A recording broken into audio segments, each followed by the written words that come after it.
gozo muy grande el poder estar en esta parte de la parroquia de Cabezas, que quedamos solo, pues formó parte muy hermosa de mi vida en mi estancia aquí en Querétaro, y sobre todo de este movimiento que no puedo olvidar que fue, pues prácticamente si no el primero, el segundo movimiento que conocí yo al llegar aquí a Querétaro. Al estar en la parroquia, para mí fue muy importante contar con un grupo de mujeres que se dedicaban a abordarnos, como ir dejando poco a poco en el corazón de nuestros jóvenes la alegría de la fe. Por eso, para mí, todo este tiempo en que hemos estado, todo este tiempo en que hemos vivido, pues para mí es un gozo muy grande. Y acuérdense de que ese dicho que dice que recordar es vivir, estamos haciendo un poco de recuerdo y al mismo tiempo haciéndolo vida.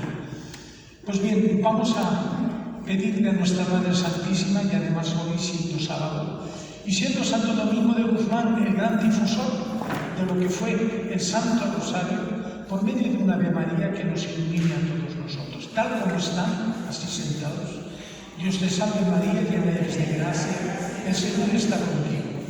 Bendita tú eres entre todas las mujeres, bendito es el fruto de tu vientre, Jesús. Santa María, Madre de Dios, ruega por nosotros pecadores, ahora y en la hora de nuestra muerte. Amén.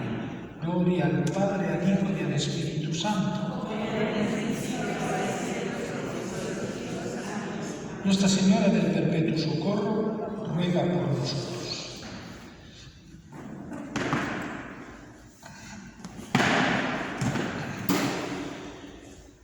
Les doy la más cordial bienvenida, un saludo muy cariñoso a todos ustedes aquí presentes y sobre todo a todos aquellos hermanos nuestros que por medio de la situación telemática nos están siguiendo en estos momentos. Muchas personas, muchas vicentinas, muchas compañeras de FEF de aquí de la ciudad de Querétaro, personas que también nos han comunicado desde Ezequiel Montes, que se han comunicado por medio de Zoom para poder estar este rato compartiendo un rato de fe. Alguna persona de México y todos aquellos que con ilusión, aún sin poder estar presencialmente, todos sabemos los motivos por los cuales estamos viviendo esta situación tan especial, pues se quieren unir a todo lo que esto significa. Y precisamente con toda esta situación tan fuera de lo normal, donde nunca nos había tocado vivir, porque es verdad que algunos ya vamos peinando canas, pero por ejemplo lo digo porque yo que tengo ya voy para 73 años, yo no viví la Segunda Guerra Mundial. Podríamos decir que fue ese momento crucial en todo lo que fue el orden, ¿verdad?, de una manifestación de dolor, de pena, de destrucción tremenda. Digo yo que desde entonces hasta ahora habíamos vivido en situaciones, ¿verdad?, más o menos, con algunas preocupaciones, pero nunca con este dolor que estamos viviendo ahora. Es verdad también, ¿verdad?, que muchos de nosotros no hemos vivido la revolución aquí en México, pero ahora nos ha tocado vivir un estilo de vida. Alguna persona decía que estamos viviendo una guerra mundial totalmente distinta, totalmente distinta. O sea, no hay bombazos, no hay, llamémosle, muertos por heridas de bala, pero hay gente que muere, hay gente que queda pues impregnada de un virus y sobre todo hay gente que en todo este tiempo se está llenando el corazón de algo que no podemos vivir con ello, que es el miedo. Vivimos con miedo, estamos amedrentados. Es verdad, y soy el primero que lo dice, es verdad que tenemos que tener mucho cuidado, es verdad que tenemos que intentar, ¿verdad?, pues salvaguardarnos. Y lo que nos dicen las autoridades es verdad, que llevemos el tapabocas, que llevemos una distancia, que nos lavemos muchas veces, que evitemos contactos, que no vayamos mucho a sitios muy cerrados. Es verdad, todo eso lo tenemos que entender. Pero también es verdad que tenemos un miedo ancestral, un miedo tremendo en nuestro interior. Y esto no nos hace ningún bien, porque al fin y al cabo nos atemoriza. Y una persona con temor una persona con miedo no sabe vivir. Deja que la vida problemática le viva. Y esta vida problemática está precisamente impregnada de ese temor y de ese miedo que hemos de intentar superar. Por eso, ante la frase del Evangelio que Jesús les dice, esto lo saqué yo precisamente cuando me habían invitado mis queridas amigas de FEF a dar esta plática, pues para ayudar al seminario, ¿verdad?, a tener un poquito de recursos para poder vivir, no otra cosa, ¿verdad?, porque hemos pasado más de 3 meses con unas carencias tremendas. En España, donde yo me encuentro, las parroquias absolutamente cerradas, no podía entrar nada. Entonces, pues claro, y los seminaristas, tengo 23, pues yo les llamo mis queridas pirañas, porque no comen, devoran. Entonces, pues, ¿qué es lo que les tenía que dar? Gracias a Dios, Cáritas parroquial y Cáritas diocesana nos ha ayudado con frutas y verduras. Y en el pueblo de Olías hay una fábrica de pan tipo Bimbo, ¿verdad? Y pues nos regalaba el pan y nos regalaba huevos, pues por los que tienen que hacer algunas pastas. Pues muchas veces es lo que comíamos por la mañana, pues eso, pan Bimbo tostado con huevo duro. A mediodía, pues pan mojado en leche, ¿verdad?, con huevo revuelto. Y así, de esta forma, bendito sea Dios. La verdad es que ninguno de los 23 seminaristas se han quedado con hambre, ni muchos han quedado famélicos. Pero Dios nos ha probado. Y eso es lo que nosotros tenemos que entender de lo que estamos viviendo. Es una prueba que Dios nos da, sobre todo y ante todo, para que confiemos mucho más en Él. Claro que los que estamos aquí tenemos fe, el mismo movimiento que ha estado, ¿verdad?, organizando esta plática, Familia Educadora en la Fe. Claro que tenemos fe. Bendito sea Dios, esa fe que se arraigó en nosotros desde el momento del bautismo y que hemos ido intentando superar y sobre todo aceptar, asumir y vivir a lo largo de nuestra vida. Ay, pero a veces, pues como el Evangelio de mañana nos dirá también, a veces como la barca en el lago de Genesaret, esa fe se tambalea. No se hunde, no se va al fondo, pero se tambalea. Hay momentos en que no sabemos por dónde salir. De ahí que tenemos esa necesidad de ponernos cada vez más en manos de Dios. El domingo 12 del tiempo ordinario, mañana será el 19 del tiempo ordinario, teníamos un pasaje que es el que yo tomé precisamente pues, para poder decir esta plática. Es Mateo 10, del 26 al 33, y esas cosas que Dios permite.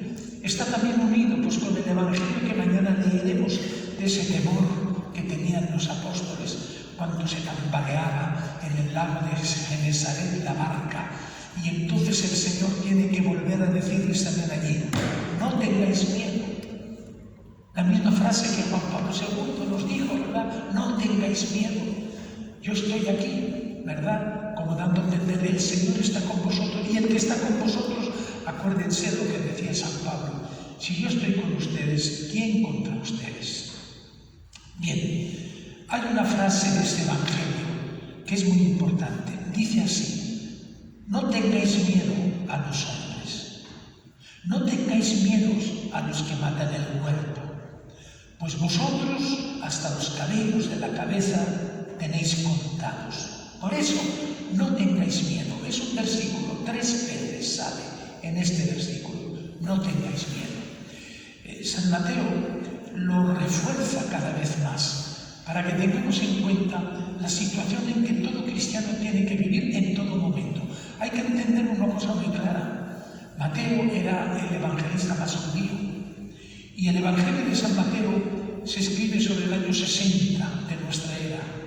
En el año 72 es cuando vienen las fuerzas de Tito y de Vespasiano y destruyen Jerusalén.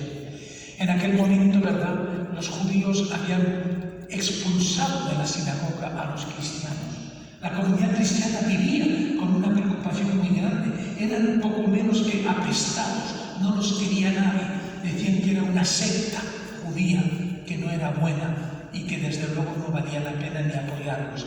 Por eso, San Mateo, en ese momento de preocupación, nos escribe ese Evangelio y nos deja esa especie de grito impresionante y sobre todo de esa situación tan personal. No tengan miedo. Es decir, superen todas las situaciones que están viviendo. Tenemos pues claro que ante la vista del tema dominante de este domingo, Cristo nos quiere liberar del miedo. Eso es lo que quiere Cristo, liberarnos del miedo. No es tan fácil, porque al fin y al cabo el miedo no es, en algunos momentos llega a ser hasta un problema físico, pero no es que sea un problema físico, más bien es un problema psicológico y anímico, ¿verdad? El miedo es nuestra condición existencial, forma parte de nuestra existencia. Nos acompaña desde la infancia hasta la tumba. ¿Cuántas veces y cuánta gente vive con miedo? Desde la infancia hasta la tumba. A veces con más, otras veces con menos, pero casi siempre con miedo. Por ejemplo, el niño tiene miedo de muchas cosas. Por ejemplo, de ser abandonado. Se siente, ay, que no viene mi mamá, y está ahí llorando, ay, que me han dejado solo, ¿verdad? Aunque haya salido simplemente a comprar los frijoles, ¿no? Pero se siente, pues, abandonado. Tiene miedo de la oscuridad. Los niños, ¿verdad?, pues no les gusta la oscuridad, y entonces muchas veces lloran cuando se encuentran solos y oscuros. Tienen miedo de quien levanta la voz. A veces tienen miedo de que les griten, de los monstruos que los mayores excitan en su mente para que sean buenos. El lobo malo, el ogro, el hombre negro, el hombre del saco. ¿Se acuerdan de esas cosas, verdad? Que nos decían, pórtate bien, si no vendrá el hombre del saco y te llevará. Uy, nos daba un cierto temor, ¿no? O sea que muchas veces, ¿verdad?, vivíamos y hemos vivido en miedo. El adolescente tiene miedo del otro sexo y se encierra cuántas veces en complejos de timidez y de inferioridad hasta que no lo supera, ¿verdad? Pero muchas veces los muchachos, cuando empiezan en la pubertad, le tienen miedo a las muchachas, por eso buscan siempre pues, la amistad con los muchachos, se sienten mucho más cerca. El adulto experimenta la angustia del mundo, la angustia del futuro, advierte su vulnerabilidad en un mundo violento y además, tal y como está, enloquecido. A estos miedos tradicionales se añaden los creados por el mismo progreso tecnológico. El mismo progreso tecnológico en que nosotros nos encontramos ha creado también otro tipo de miedos. Por ejemplo, la guerra nuclear. ¿Cuánta gente le tiene un miedo terrible a la guerra nuclear? Ahora le tiene miedo a esta otra guerra, ¿verdad? Que, como decíamos al principio, parece ser pues, que nos está atacando fuertemente. Es verdad que no han explotado bombas atómicas, pero yo no sé de dónde habrá salido este pequeño virus que nos está destrozando la vida de tantos y tantos países. La contaminación atmosférica nos da miedo, esa capa de ozono que se va destruyendo cada vez más, esa situación en la que nos vamos encontrando. Tenemos un miedo terrible. ¿Por qué? Miren, en la Segunda Guerra Mundial había en Alemania un filósofo muy famoso, que le tenía un miedo terrible a ser prendido por las SS. Él no estaba comulgando con los nazis, ni mucho menos. Él los atacaba, pero además con razones, se llamaba Bernberg. Pues bien, tenía un miedo tan grande que siempre llevaba en el saco de su traje una botellita con cianuro, un veneno. Y él decía lo siguiente: yo le tengo tanto miedo al sufrimiento y tanto miedo a que me atrape la SS, que en el momento en que yo viera que me vienen a buscar, pongo la mano en el bolsillo, rompo de esto y me trago esto y ahí me quedo. Así lo decía. Bien. Por lo que sea, porque Dios tiene siempre misericordia de aquellos que acuden a Él, aquel hombre se convierte, cree en Jesucristo, empieza a tener otro estilo de vida, se amplía su horizonte, se le empiezan a despejar los miedos y lo primero que hace es quitarse ese veneno y echarlo. Y dice estas palabras: ya no tengo miedo, ya me encontré con Jesucristo y es el que me da la fuerza y el valor para seguir viviendo, pase lo que pase. Esa tendría que ser la situación que nosotros debemos de tener. Yo no digo que muchas veces estas cosas nos den esa especie de temor, pero ¿cómo tenemos nosotros también la posibilidad, si queremos aceptarla, de superar esa situación? Pero bueno, ¿qué es el miedo en el fondo? ¿Qué es el miedo? Es una manifestación de nuestro instinto fundamental de conservación. Cuando nos vemos atacados en nuestro instinto de conservación, inmediatamente surge como una especie de barrera el miedo. Es la reacción ante una amenaza transportada a nuestra vida. Yo siento una amenaza y en respuesta a esa amenaza me sale el miedo. La respuesta a un peligro que a veces es verdadero, pero otras veces es presunto. Desde el peligro mayor de todos, que es el de la muerte.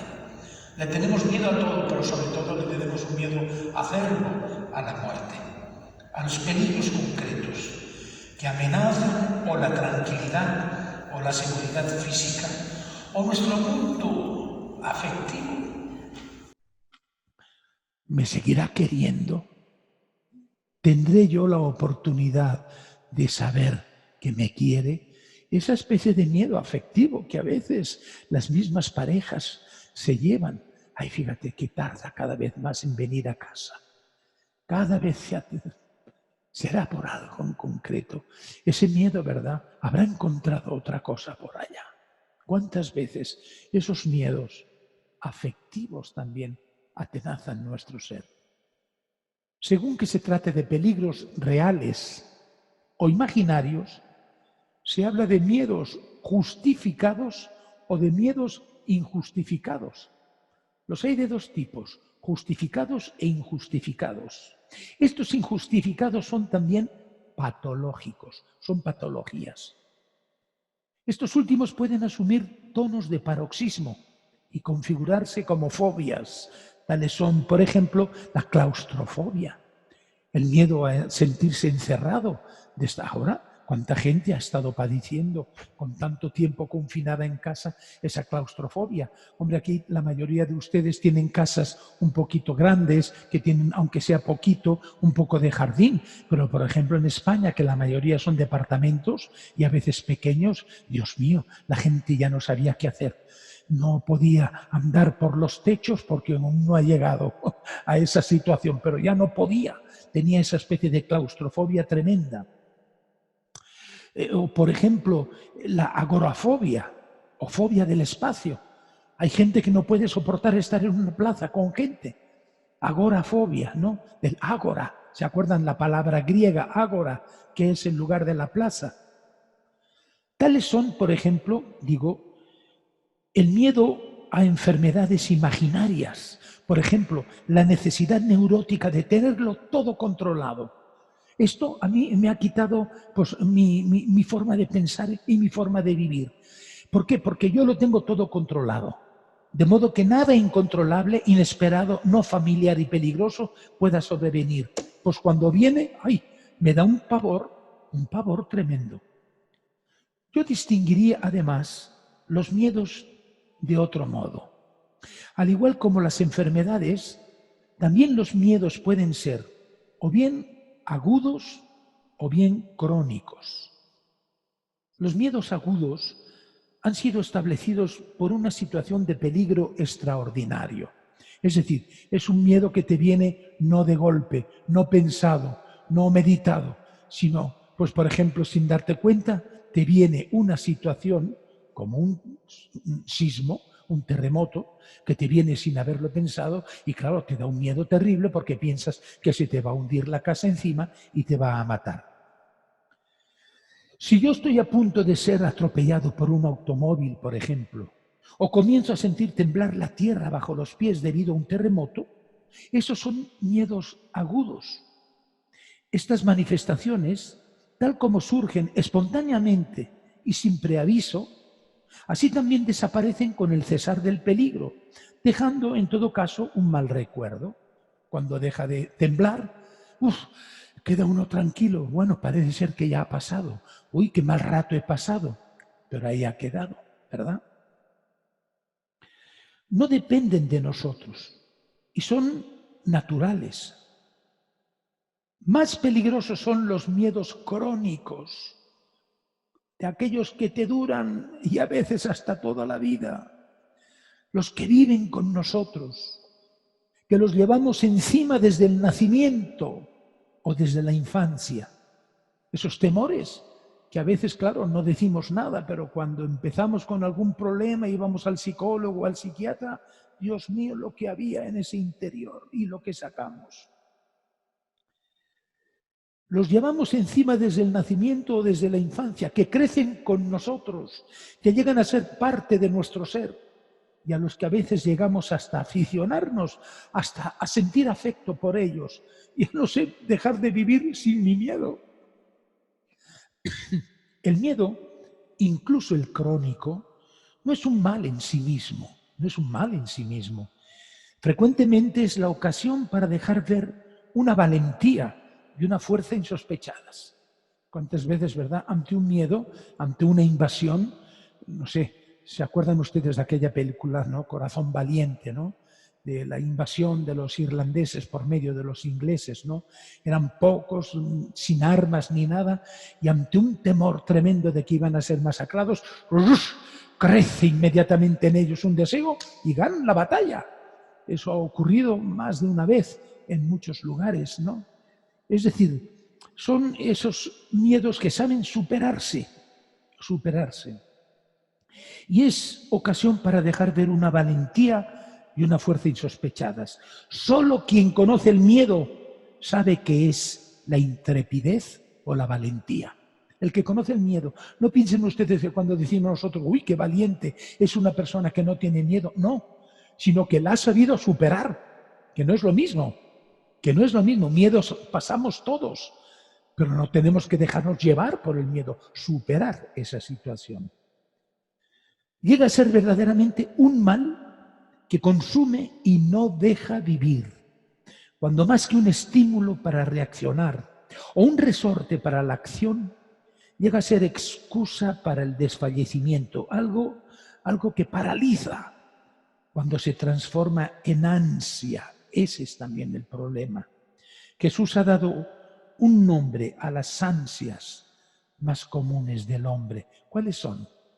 ¿Se acuerdan, verdad, en el Evangelio? ¿Y qué comeremos? ¿Y qué beberemos? ¿Y de qué nos vestiremos? Esas ansias, esos problemas. Ahorita mismo, ¿verdad? Que no solamente ha llegado la pandemia, sino cuántos negocios están cerrando. Cuánta gente que no tiene verdaderamente casi ni comer. Es verdad que tenemos que guardarnos, pero es que si no salgo a la calle, no como, ni mis hijos. Tengo que salir a vender aunque sea protegido. O sea, esa ansia que viene de un miedo acerbo. A ver qué. Fíjense, y lo digo con toda la seriedad, el ansia ha llegado a ser la enfermedad del siglo. Y es una de las causas principales del multiplicarse los infartos. Muchos infartos vienen por el ansia, esa ansiedad, esa especie que no quiere decir simplemente el deseo de tener una cosa, sino esa especie de temor grande que uno tiene. ¿Qué va a pasar? Ahora, mis hijos van a poder tener estudios. Ay, Dios mío, ¿qué va a pasar con la casa? Tengo la hipoteca, ¿la podré pagar? ¿Cuántas veces todos esos miedos provocan las ansias, provocan los infartos? Vivimos con el ansia y así es como no vivimos. Vivimos con el ansia y así es como no vivimos. La ansiedad es el miedo irracional ante un objeto desconocido, un temer siempre de todo, un esperarse sistemáticamente lo peor y vivir siempre con la palpitación del corazón. ¡Ay! Las taquicardias, y en cuántas veces me vienen por todo ello. Si el peligro no existe, el ansia lo inventa. Y si existe, el ansia lo agiganta, pero ahí está. La persona ansiosa sufre siempre 2 veces los males. Antes, con la previsión, y después, con la realidad. El ansia a veces nos hace pensar, uy, ¿qué va a pasar? No hemos tenido nada aún, pero ¿qué va a pasar? ¿Cómo va a resultar esto? ¿De qué forma tendremos que hacerlo? Pero es que esa es la previsión. Pero después, cuando llega la realidad, Dios mío, es muchas veces peor, como decimos, el remedio que la enfermedad. Lo que Jesús condena en el Evangelio no es tanto el simple miedo o la justa preocupación por el mañana, cuanto precisamente esta ansia y este afán. Nos lo dice Mateo, capítulo 6, versículo 34. Así que no se preocupen del mañana. El mañana se preocupará de sí mismo. Cada día tiene bastante con su propio mal. Es decir, nos está invitando el Señor a no tener el ansia de la preocupación. Ojo, eso no quiere decir que vivamos despreocupados, no, sino simplemente de acercarnos cada vez más a Dios, que a lo mejor es lo que nos falta, la cercanía de la confianza. Pero dejémonos estar de describir nuestros miedos de distinto género y busquemos, por el contrario, ver cuál es el remedio que nos ofrece el Evangelio para vencer nuestros miedos. ¿Qué es lo que nos ofrece el Evangelio? El remedio se resume en una palabra: la confianza en Dios. Creer en la providencia y en el amor del Padre Celestial. Si el Padre, que ha permitido que las flores del campo vistan con esos colores y las aves del cielo, ¿verdad?, tengan alimento, ¿cómo no va a permitir que ustedes lo puedan tener? Es decir, esa confianza puesta en Dios, que incluso los mismos santos la han llegado a tener, pero que al principio les ha costado. Hoy es Santo Domingo de Guzmán. Todos lo hemos oído y seguramente muchos pues tendrán esa idea tan clara de aquellos grandes santos nuestros del siglo XIII, fundador juntamente con Francisco de Asís, con los franciscanos, de las famosas órdenes mendicantes. Pues cuando Domingo de Guzmán era pues canónigo en la Catedral de Soria, allá en España, tenía una preocupación muy grande. El sur de Francia, especialmente las ciudades de Carcassonne, Narbonne, Montpellier, estaban infectadas de una herejía llamada valdense o de los cátaros. Una herejía. Lo que pasa es que aquella gente sabía hacer las cosas bien, vivían pobremente. En aquel tiempo también es verdad que muchos obispos y muchos clérigos vivían en la abundancia. Por eso la gente no tanto le importaba lo que decían, sino lo que veían, cómo vivían. Entonces, claro, Domingo de Guzmán se dio cuenta de esa necesidad que tenía de predicar y de vivir al mismo tiempo. Y pone su confianza en Dios y predica día y noche. Antes de llegar a Bolonia, todo el sur de Francia, se cansa él de predicar día y noche. Pero una noche tiene una visión y se le aparece la Virgen y le dice una frase impresionante. Yo me la he repetido muchas veces, porque es verdad. Le dice: ay, Domingo, Domingo, tú siembras mucho, pero riegas poco. ¿Qué le estaba diciendo la Virgen? Mucho apostolado, mucho ir de aquí para allá, pero lo que se tiene que hacer es regar una vez que se ha sembrado. ¿Y qué es el regar? Orar. Ponerse en manos de Dios por medio de la oración para que la confianza sea grande en nuestro corazón. Ay, Domingo, Domingo. ¿Cuántas veces digo? Yo mismo me lo aplico, ¿verdad? Porque, bueno, ya no tanto, porque no todos los años, pero sí sigo siendo de un sitio a otro, con una cosa, con otra, ¿verdad?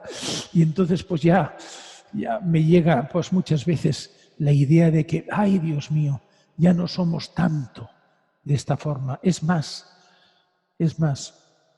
yo que antes pues tenía pues muchas pláticas, que tenía pues eso, muchos de aquí, allá, conferencias y tal.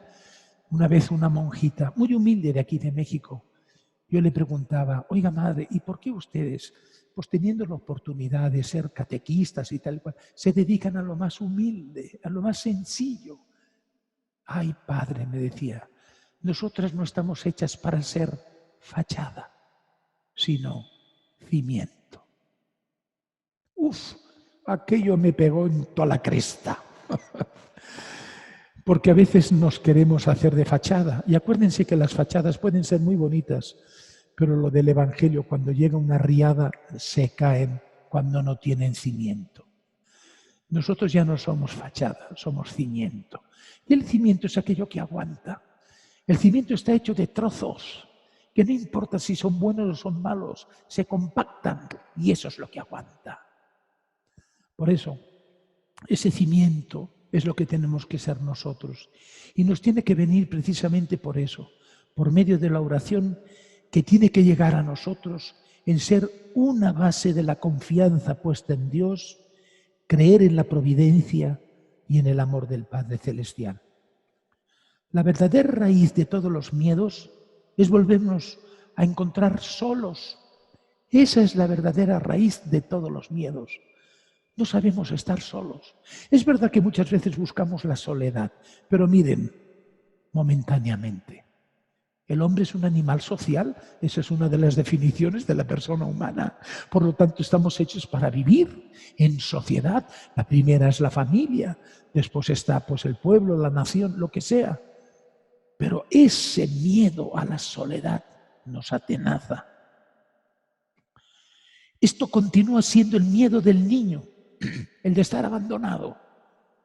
Y Jesús nos asegura precisamente esto, que no seremos abandonados. ¿Se acuerdan del Salmo 27, versículo 10? Si mi padre y mi madre me abandonan, el Señor no me abandonará. Igualmente, si todos nos abandonaren, Él no. Su amor es más fuerte absolutamente que todo. San Pablo nos enseña un método práctico para vencer los miedos.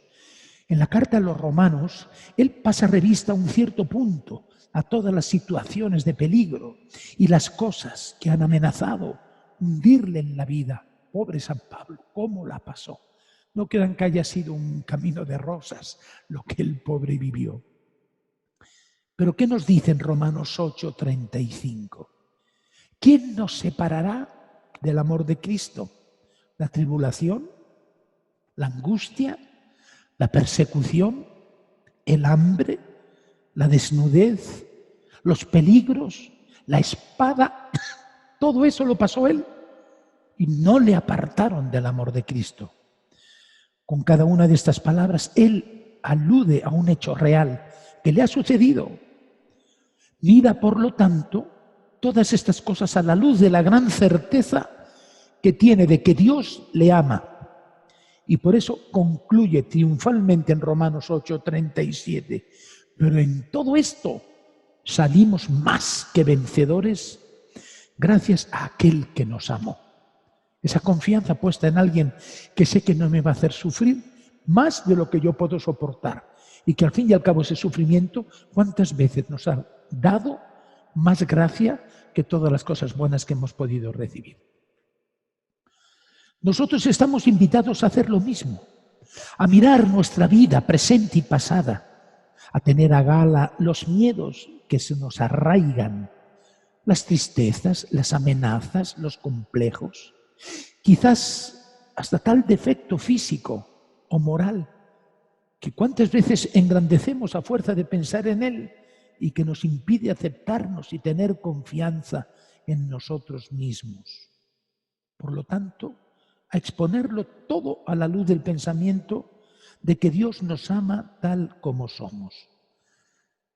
Los miedos son como los fantasmas, tienen necesidad de la oscuridad para actuar. Nos superponen si los mantenemos a un nivel inconsciente. Frecuentemente basta darlos a conocer, darles un nombre, hablar de ellos para que desaparezcan o se redimensionen. ¿Cuántas veces la oscuridad nos da ese miedo que no solamente cuando éramos pequeños, sino que nos ha quedado en el inconsciente y muchas veces nos sale, ¿verdad? ¿Se acuerdan de aquella película Monstruos? ¿Verdad? Que dicen que es para niños, pero esas películas tienen una enseñanza tremenda, ¿verdad? La oscuridad, cómo asustaba, más que los gritos a veces, la oscuridad. Después, San Pablo hace otra cosa. Desde su vida personal, prolonga su mirada sobre el mundo que le circunda, con aquella serie de incógnitas que en aquel tiempo aterrorizaban a los hombres, los poderes astrales. ¿Se acuerdan? En Roma, sobre todo, y en Grecia, todas aquellas religiones mistéricas que tenían puesta en los astros, ¿verdad?, muchas veces sus creencias, y les daba un miedo terrible, porque allí, ¿verdad?, pues se daba siempre aquella frase que nosotros conocemos muy así: unos nacen con estrella y otros estrellados, ¿verdad? Pues bueno, todos estaban estrellados, nadie se podía salvar. Los poderes astrales, la muerte, el miedo que se tenía a esa muerte, porque hasta que Jesucristo no vino y nos dijo que era la muerte, que era encontrarse con los brazos amorosos del Padre, la gente tenía miedo a la muerte porque no sabía qué iba a pasar después. Normalmente, lo que dice el dicho, muerto el perro, se acabó la rabia. Después de esta vida ya no hay nada. El miedo a la muerte, o lo que él llama la altura y la profundidad, en Romanos 8:39, y que nosotros hoy llamaríamos lo infinitamente grande y lo infinitamente pequeño, el universo y el átomo. Entonces, como ahora todo está a punto de romperse, el hombre se siente como un pequeño grano de polvo en un universo mucho más grande que él, hecho hoy más amenazador que los mismos descubrimientos que él ha hecho. Pero también por esta comparación, el apóstol nos ayuda a salir victoriosos con este pensamiento. Romanos 8:31. Si Dios está con nosotros, ¿quién contra nosotros? Esto es lo que tendríamos que tener muy en cuenta, siempre, mucho más en esta situación que estamos viviendo. Si Dios está conmigo, ¿quién contra mí? Si Dios está con nosotros, ¿quién contra nosotros? Sin embargo, no podemos abandonar en este punto el discurso sobre el miedo. Resultaría poco sometido a la realidad. Jesús quiere liberarnos de los miedos y nos libra siempre. Él, sin embargo, no tiene un solo modo para hacerlo, tiene dos.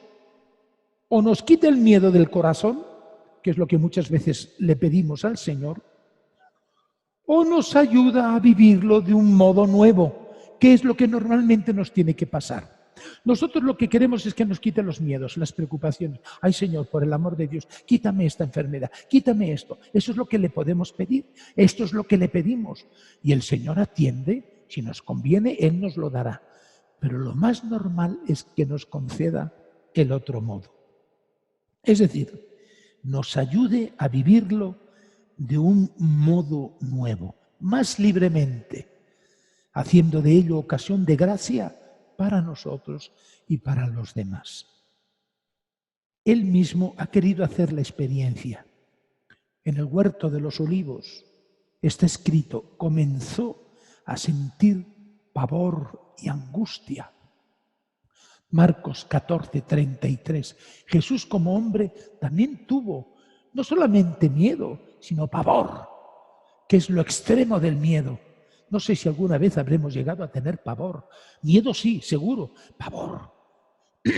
Una angustia tremenda. Acuérdense cómo nos dicen los exégetas, que en aquel tiempo que estuvo allá quizás una hora, por aquello que le dice: ay, no habéis sabido velar una hora conmigo, ¿verdad?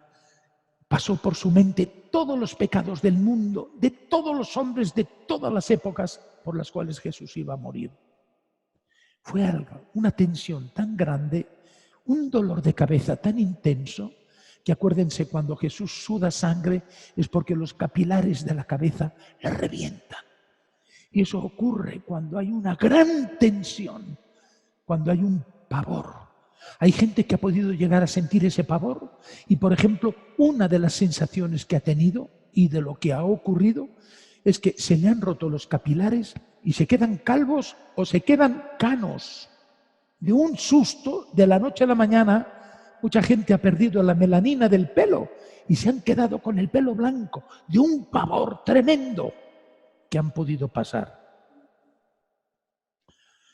El texto original sugiere hasta la idea de un pánico solitario, como el de quien se siente separado y fuera de la comunidad humana, en una soledad inmensa. Y lo ha querido experimentar precisamente para redimir también este aspecto de la condición humana. Desde aquel día, desde el día en que Jesús sufrió aquella agonía psicológica en el huerto de los olivos, el miedo, especialmente el de la muerte, vivido en unión con Él, tiene el poder de levantarnos más que deprimirnos, hacernos más atentos a los demás y más comprensivos, en una palabra, más humanos. Quizás Jesús nos quiso demostrar en ese sentido su verdadera humanidad, porque sabía que nosotros íbamos a pasar más o menos lo mismo.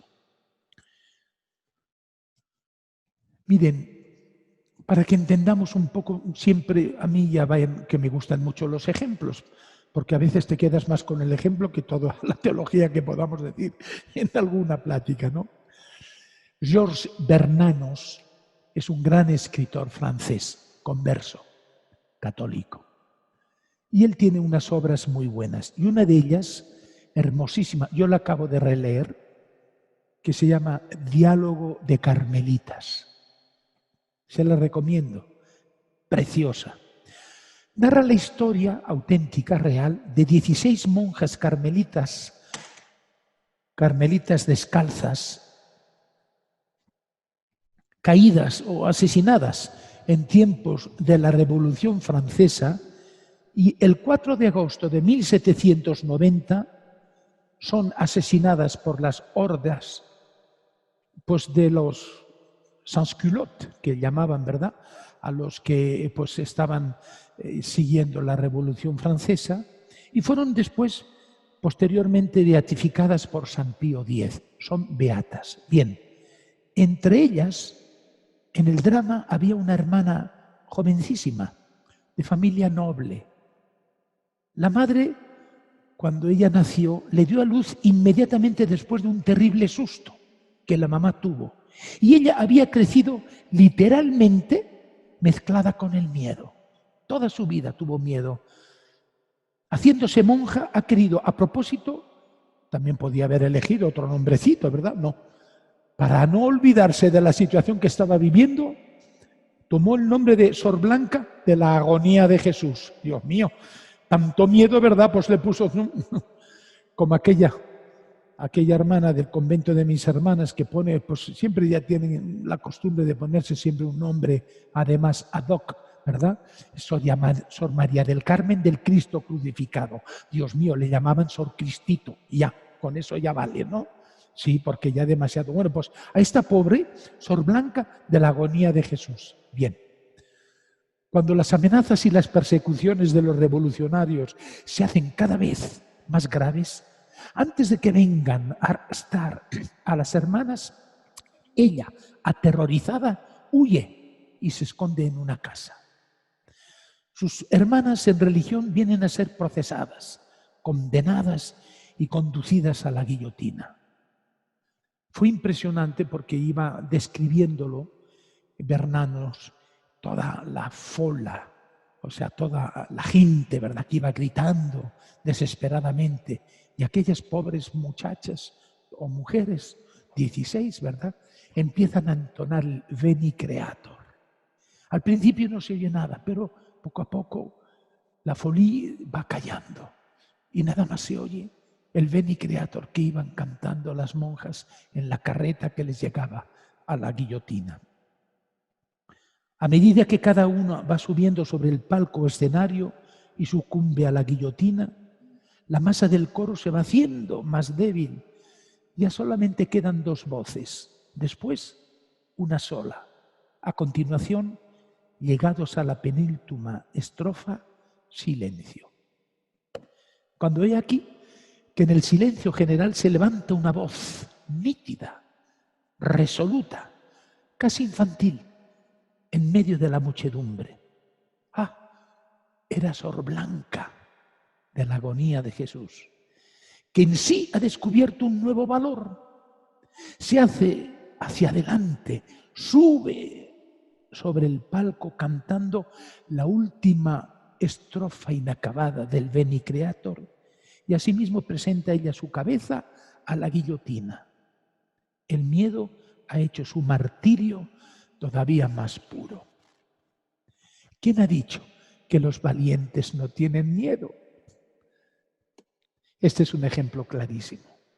Una mujer que vivía aterrada por las cosas que a veces uno puede tener desde su infancia, pero que la cercanía, la confianza, la misericordia, el amor de Dios le había hecho cambiar.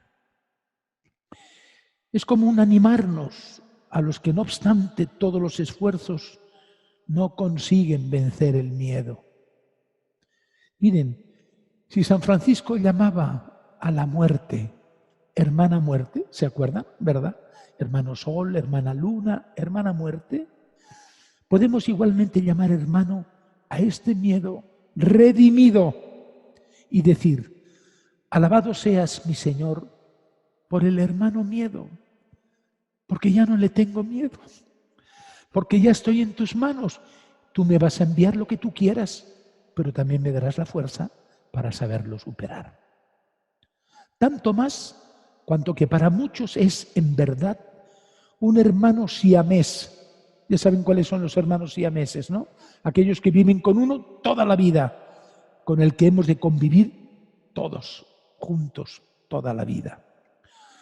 Pues todo esto, y con esto acabo, amigos míos, nos ayudará a vencer el miedo más escabroso e incluso peligroso de todos, que es, recordémoslo bien, tenerle miedo al propio miedo.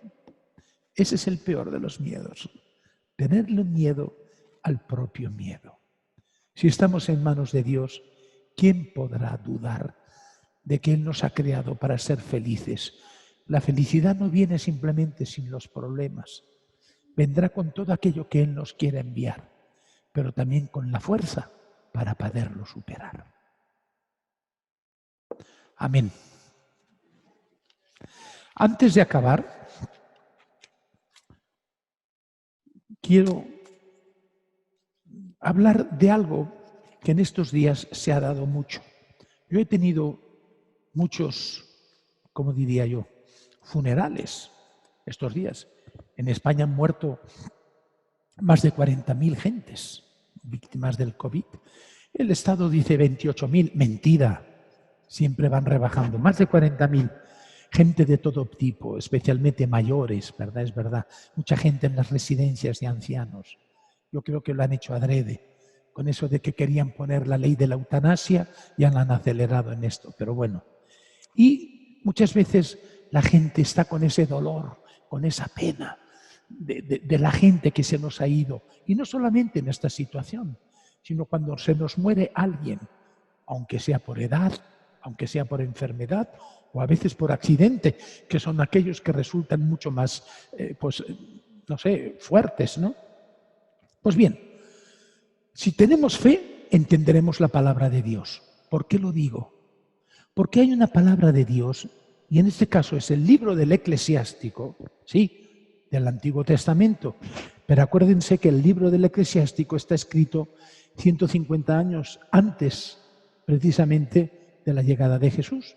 Por lo tanto, ya muy avanzado el sentido de lo que era la Torá y, por lo tanto, la ley de Dios.